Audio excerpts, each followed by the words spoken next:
जय श्री श्याम दोस्तों, आस्तिक कहानियों में आपका स्वागत है। वैशाख मास महत्तम 8वां अध्याय, शंख व्याध संवाद, व्याध के पूर्व जन्म का वृत्तांत। श्रुतदेव जी कहते हैं, राजन, पंपा के तट पर कोई शंख नाम से प्रसिद्ध परम यशस्वी ब्राह्मण थे, जो बृहस्पति के सिंह राशि में स्थित होने के पर कल्याणमयी गोदावरी नदी में स्नान करने के लिए गए। मार्ग में परम पवित्र भीमरथी को पार करने के बाद दुर्गम जल शून्य एवं भयंकर निर्जन वन में धूप से विकल हो गए थे। वैशाख का महीना था और दोपहर का समय। वे किसी वृक्ष के नीचे जा बैठे। इसी समय कोई दुराचारी व्याध हाथ में धनुष धारण किए वहां आया। ब्राह्मण के दर्शन से उसकी बुद्धि पवित्र हो गई और वह इस प्रकार बोला, मुने, मैं अत्यंत दुर्बुद्धि एवं पापी हूँ। मेरे ऊपर आपने बड़ी कृपा की है, क्योंकि साधु महात्मा स्वभाव से ही दयालु होते हैं। कहाँ मैं नीच कुल में उत्पन्न हुआ व्याध और कहाँ मेरी ऐसी पवित्र बुद्धि। मैं इसे केवल आपका ही उत्तम अनुग्रह मानता हूँ। साधु बाबा, मैं आपका शिष्य हूँ, कृपा पात्र हूँ। साधु पुरुषों का समागम होने पर मनुष्य फिर कभी दुख को नहीं प्राप्त कर होता।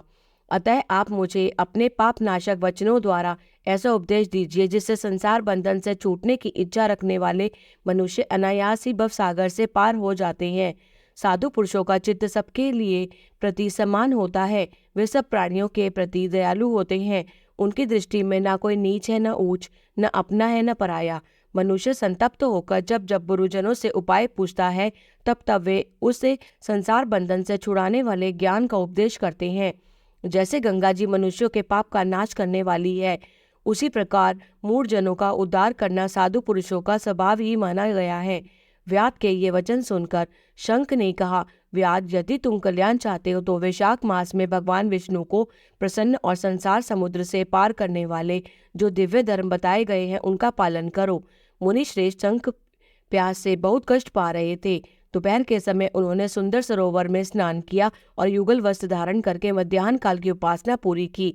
फिर देव पूजा करने के पश्चात व्याध ने लाए हुए श्रमहारी एवं स्वादिष्ट कैद का फल खाया। जब वे खा पीकर सुखपूर्वक विराजमान हुए, उस समय व्याध ने हाथ जोड़कर कहा, मुने, किस कर्म से मेरा तपोमय व्याध कुल में जन्म हुआ और किस से ऐसी सुसद बुद्धि एवं महात्मा की संगति प्राप्त हुई? प्रभु, यदि आप ठीक समझे तो मैंने जो कुछ पूछा है वह तथा अन्य जानने योग्य बातें भी मुझसे कहिए। शंख बोले, पूर्व जन्म में तुम वेदों के पारंगत विद्वान ब्राह्मण थे। शाकल्य नगर में तुम्हारा जन्म हुआ था। तुम्हारा गोत्र श्रीवत्स और नाम स्तंभ था। उस समय तुम बड़े तेजस्वी समझे जाते थे, किंतु आगे चलकर किसी वैश्या में तुम्हारी आसक्ति हो गई। उसके संग दोष से तुम्हें नित्य कर्मों को त्याग दिया और शूद्र की भांति घर आकर रहने लगे। यद्यपि तुम सदाचार शून्य, दुष्ट तथा धर्म कर्मों के त्यागी थे, तो भी उस समय तुम्हारी ब्राह्मणी पत्नी कांतिमती ने वैश्या सहित तुम्हारी सेवा की। वह सदा तुम्हारे प्रिय करने में लगी रहती थी। वह तुम दोनों के पैर धोती, दोनों की आज्ञा का पालन करती और दोनों के नीचे आसन पर सोती थी। इस प्रकार वैश्या सहित पति की सेवा करती हुई उस दुखिनी ब्राह्मणी का इस भूतल पर बहुत समय बीत गया। एक दिन उसके पति ने मूली सहित उड़द खाया और तिल मिश्रित निष्पाप भक्षण किया।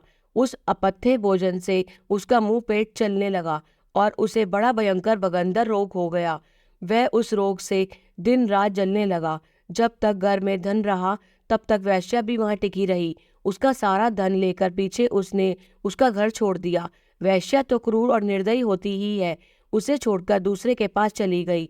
तब वह ब्राह्मण रोग से व्याकुलचित हो रोता हुआ अपनी स्त्री से बोला, देवी, मैं वैश्या के प्रति आसक्त और अत्यंत निष्ठुर मनुष्य हूँ, मेरी रक्षा करो।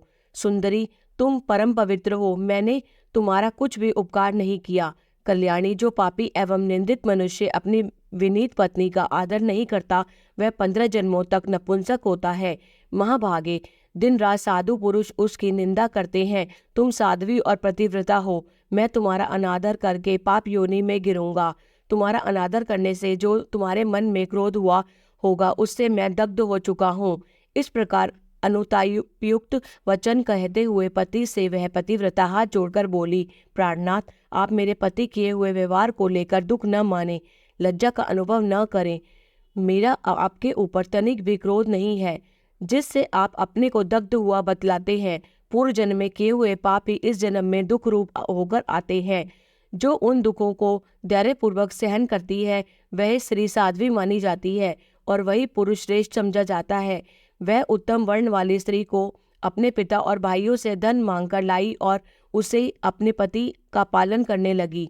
उसने अपने स्वामी को साक्षात्कार क्षीर सागर निवासी विष्णु ही माना। वह दिन रात पति के मल मूत्र साफ करती और उसके शरीर में पड़े हुए कष्टदायक कीड़ों को धीरे धीरे नख से खींचकर निकालती थी। ब्राह्मणी न रात में सोती थी न दिन में। अपने पति स्वामी की सुख दुख के संतप्त होकर वह दुखिनी सदा इस प्रकार प्रार्थना किया करती थी, प्रसिद्ध देवता और पितर मेरे स्वामी की रक्षा करें, इन्हें रोगहीन एवं निष्पाप कर दे।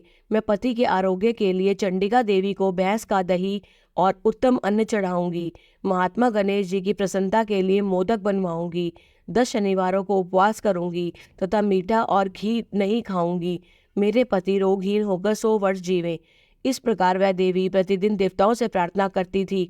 उन्हीं दिनों कोई देवल नामक महात्मा वहां आए। वैशाख मास में धूप से पीड़ित हो सायंकाल के समय उस ब्राह्मण के घर में उन्होंने पदार्पण किया। ब्राह्मणी ने महात्मा के चरण धोकर उस जल को मस्तक पर चढ़ाया और धूप से कष्ट पाए हुए महात्मा को पीने के लिए शरबत दिया।